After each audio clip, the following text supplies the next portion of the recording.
सभी दोस्तों को सलाम नमस्कार। एक बार फिर से स्वागत है आपका स्टडी 11 में। मैं हाजिर हूँ नदीम आपके साथ एमसीक्यूज ऑन करंट अफेयर्स 19 नवंबर 2021 को लेकर के। और फिर आइए हम आपके साथ शेयर करते हैं। Deepavali is celebrated on a fortnight after Deepavali, a week after Deepavali, a month after Deepavali, 40 days after Deepawali.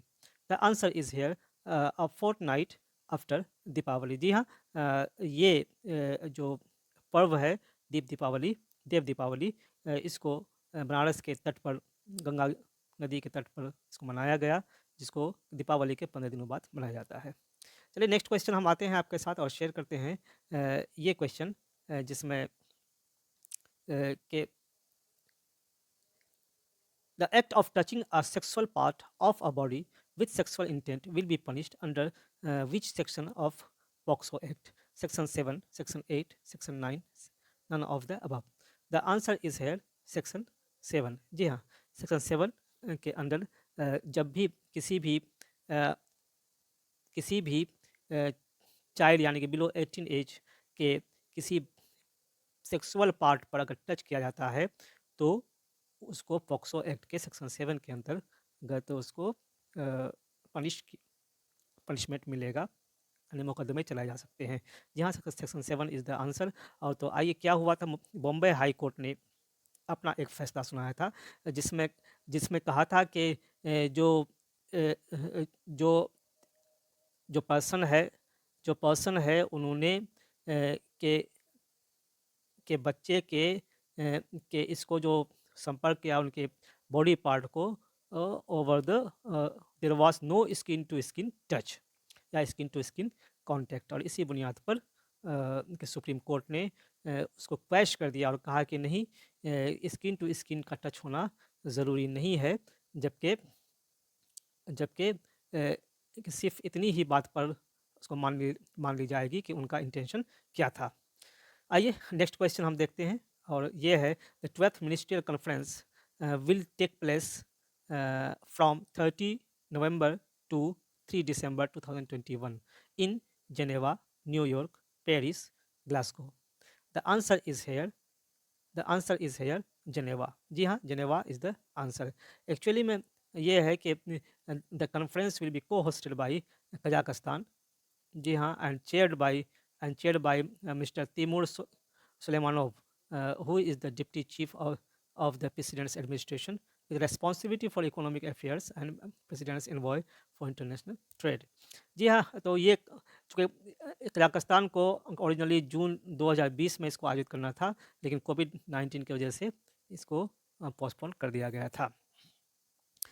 इस मिनिस्ट्रियल कॉन्फ्रेंस का पर्पस क्या है, तो to review the functioning of the multilateral trading system, to deliver prepared statement and to take action on the future work of WTO। यानी कि WTO के future work पर और जो मल्टीलेटरल ट्रेडिंग सिस्टम है उसके फंक्शन को का रिव्यू करने का मकसद है इसमें। तो वर्ल्ड ट्रेड ऑर्गेनाइजेशन के बारे में थोड़ा सा हम आपके साथ शेयर कर लें, और वो ये है कि वर्ल्ड ट्रेड ऑर्गेनाइजेशन जो है एक इंटर गवर्नमेंटल ऑर्गेनाइजेशन है, जो कि रेगुलेट और फैसिलिटेट करता है international trade between the nations. जी हाँ, बिटवीन द नेशंस को ये क्या नाम है, फैसिलिटेट करता है और रेगुलेट करता है। और साथ ही कि गवर्नमेंट से यूज़ करता है इस ऑर्गेनाइजेशन को to establish, revise, enforce the rules that govern the international trade. तो यानी कि जो गवर्नमेंट इसमें शामिल है वो इस्टेब्लिश करता है और रिवाइज करता है और इन्फोर्स करता है जो रूल्स जो कि इंटरनेशनल ट्रेड को गवर्न करता है, उसको को नियंत्रित करने वाले नियमों को स्थापित करने, संशोधित करने, लागू करने की के लिए सरकारें संगठन का उपयोग करती हैं। जी हाँ, इसका हेडक्वार्टर कहाँ है, जिनेवा में है, और इसकी स्थापना कब हुई थी, 1 जनवरी 1995 को। मेंबर्स कंट्री जो इसमें है 164।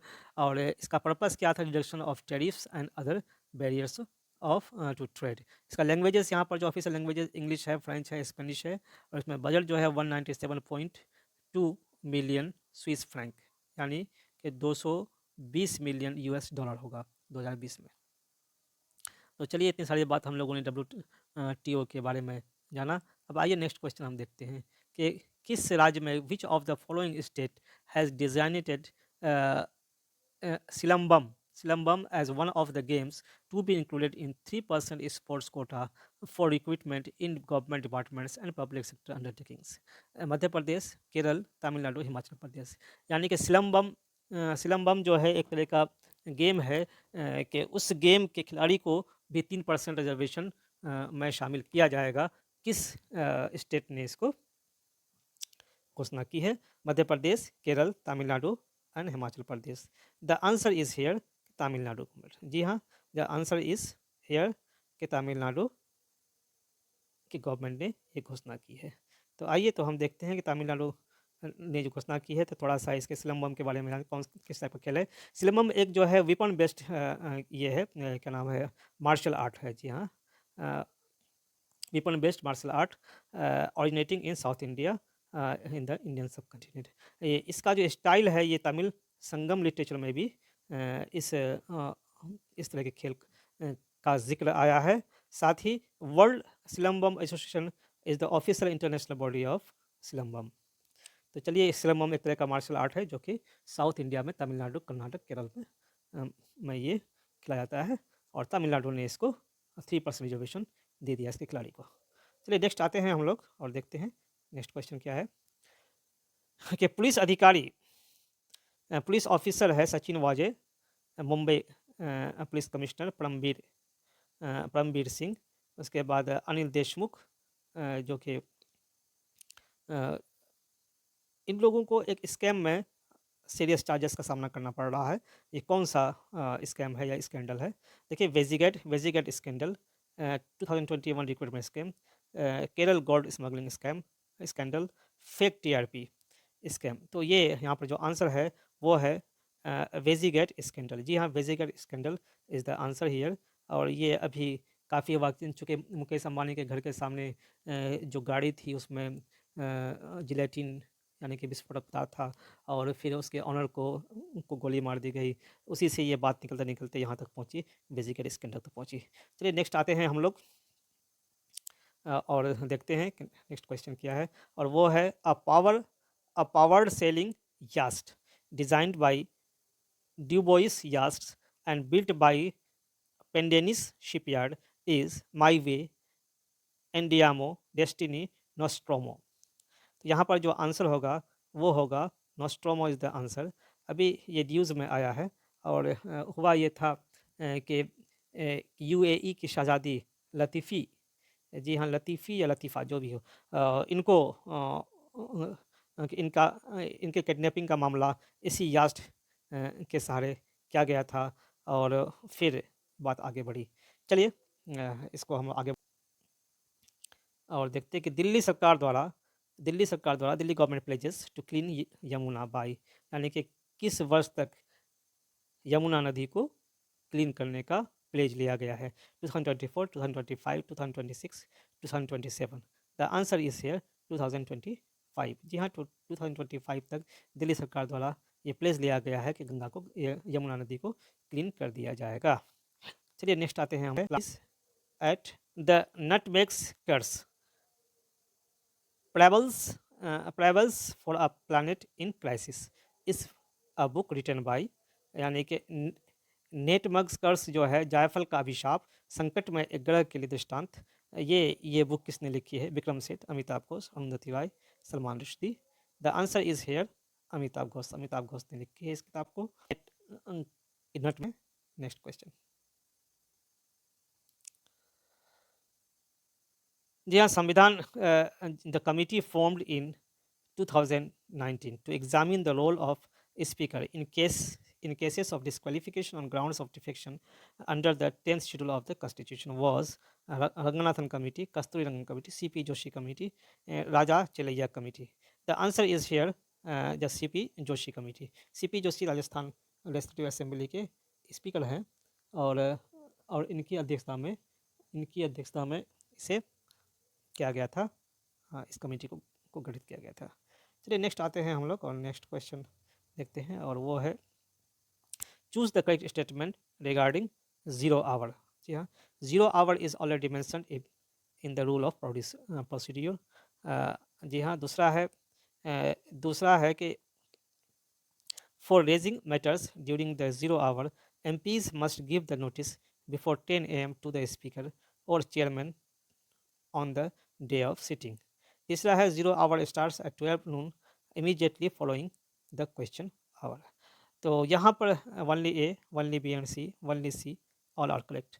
तो यहाँ पर जो आंसर सही होगा वो होगा ओनली बी एंड सी।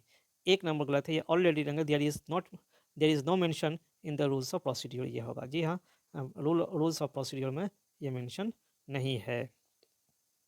जी हाँ, आ गया, the zero hour is not mention in rule of procedure, और thus it is an informal device available to MPs to raise matters without any notice 10 days in advance. This is because generally the matters are of public importance and such matters cannot wait for 10 days. चलिए, तो ये हम लोग 0 our के बारे में जाने। और नेक्स्ट आते हैं हम नेक्स्ट क्वेश्चन के international film festival of India में के Indian film personality of the year award किसको दी जा रही है। तो ये है Hema Malini, Prasoon Joshi, both, none of the above. The answer is here both, both is the answer. जी हाँ, दोनों को the Indian film personality of the year award दिया जा रहा है। आप ये बताएं कि international film festival of India India के किस राज्य में आयोजित किया जाता है, ये आपके लिए क्वेश्चन है। चलिए, तो नेक्स्ट आते हैं हम और देखते हैं what is the next question. Novy Kapadia died, he was politician, journalist, musician. जी हाँ, musician, classical dancer. He was a journalist और कमेंट्रेटर थे वो, खासकर फुटबॉल से इनका काफ़ी लगाव था, और नोवी कबाडिया काफ़ी मशहूर थे फुटबॉल के फील्ड में। जी हाँ, तो इनका डेथ हो गया है। तो दैट्स ऑल माय फ्रेंड्स, आपको पसंद आए तो लाइक, शेयर और कमेंट कीजिए, और वेट कीजिए नेक्स्ट के लिए। तो आप हमें इजाज़त दीजिए। धन्यवाद। जय हिंद।